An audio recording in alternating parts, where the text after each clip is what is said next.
যেখানেই থাকো বন্ধুরা, আশা করি সবাই ভালো আছো। আর এখন তো সামনে পুজো, সবাই ভালো থাকবে, সময় খুব কম। সকালে কিছু কাজ সেরে চলে এসেছি। দেখো আজ বড় অসহায় একটি মানুষের কাছে।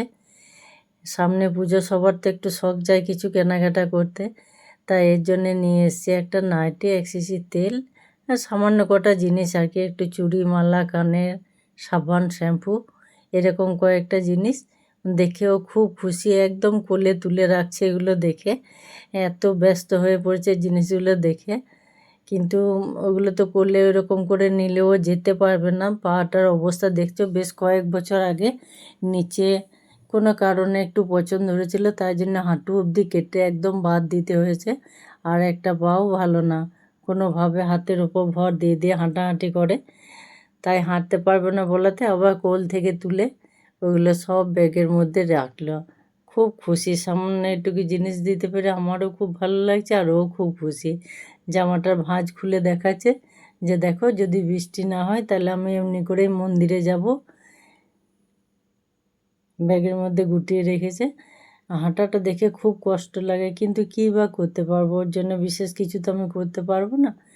এরপরে ওটুকু নিয়ে ও বাড়ি ফিরলো। আর এখন তো আমাদেরও খুব তাড়া, ওই দূরের একটা বাড়িতে থাকে। আর এটা দেখে দেখে একটুখানি হলেও মনটা ভালো লাগলো। আর এটা দেখতে দেখতে চলে এলাম বাড়ি। বাড়িতে তো এখন অনেক কাজ।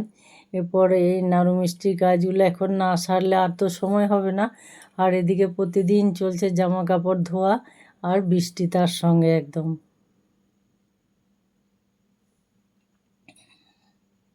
একটু দেরি করে না করলে, নারকেল নাড়ুটা চিনি দিয়ে করলে কিন্তু খারাপ হয়ে যায়, বেশি দিন থাকে না, কেমন একটা গন্ধ উঠলে তখন আর ব্যবহার করা যায় না। তাই নাড়ুর পাকটা একটু দেরি করেই শুরু হলো এবার। আর দেখো গুড়ের রঙটা তেমন কিন্তু ভালো নয়। একটু নারকেল নাড়ু, একটু হবে মিঠাই নাড়ু, আর একটু মুরগি। আর মুরগি পাকতে জানো তো, একটু বেশ কড়া কড়া পাক হলে ঝরঝরে হয়ে যায়, মুরগিটা তুলে রাখতে খুব ভালো হয়। পাকের জিনিস যদি চটচট করে তাহলে একদম ভালো লাগে না।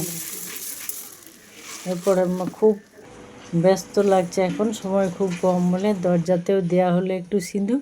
এরপর দরজাতে সিঁদুর দেওয়ার পর দেখছি বেশ ভালো লাগছে না খালি খালি, তাই ওখানে একটু সাদা দিয়ে দিলাম, বেশ ভালো লাগছে। আর এগুলো সারার পর ষষ্ঠীর দিন সকালে আসে আমাদের এখানে, এই যে নাপিত বউ আসে আলতা পরাতে। তারপর আলতা পরানোর পর নদী স্নান করে একদম শুদ্ধ হয়ে আজ হবে নিরামিষ রান্না আজ থেকে। আর তারপর হবে সব পুজোর জোগাড়। আর একটা ছোট্ট টিপস, অনেকেই জানো হয়তো, মেহেদি আলতা যদি পরো না, শুকিয়ে যাওয়ার পরে একটু ভালো করে সর্ষের তেল লাগিয়ে বেশ কিছুক্ষণ রেখে দিলে এর রঙগুলো কিন্তু অনেক দিন ভালো থাকে, নষ্ট হয় না। আর আলতা যদি সাদা শাড়ি তো পরা হয় এখন পুজোর সময়, লাল পাড় সাদা শাড়ি, তাতেও কিন্তু ছোপ লাগে না। ষষ্ঠীর দিন থেকে তো আমাদের পুজো দেওয়া শুরু, তাই কিছু পুজো নিয়ে আসা হয়েছে।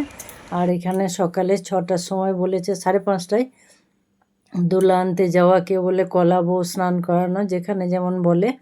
তাই জন্য এইগুলো একটু দরজাতে এই নিজেদের হাত দিয়ে আর কি একটু ফুল মালা আর একটু আমবল্লভ দিয়ে দরজাটা সাজালে দেখতে বেশ ভালো লাগে, ঘর দেওয়া হয়। সব সময় নিজেদের জিনিস নিজেদের হাতে সাজালে সেটা কিন্তু বেশি ভালো লাগে।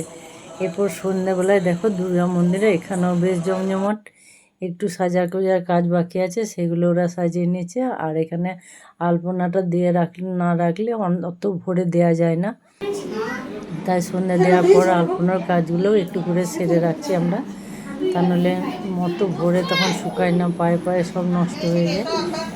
আর আলপনা একটু শুকাতে না শুকাতে তখন চলে এসছে পুজো করার জন্য দাদা। সন্ধেবেলায় যে ষষ্ঠী কীর্তি হয় ষষ্ঠীর দিন, তাই জন্য।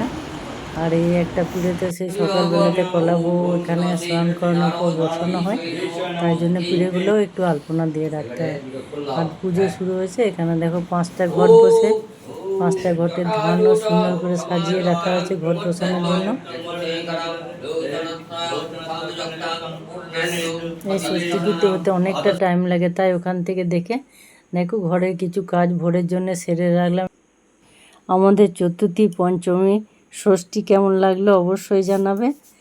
আর বাকি পুজোর পর্বগুলো অবশ্যই দেখবে। আজ এই পর্যন্ত, আবার দেখা হবে।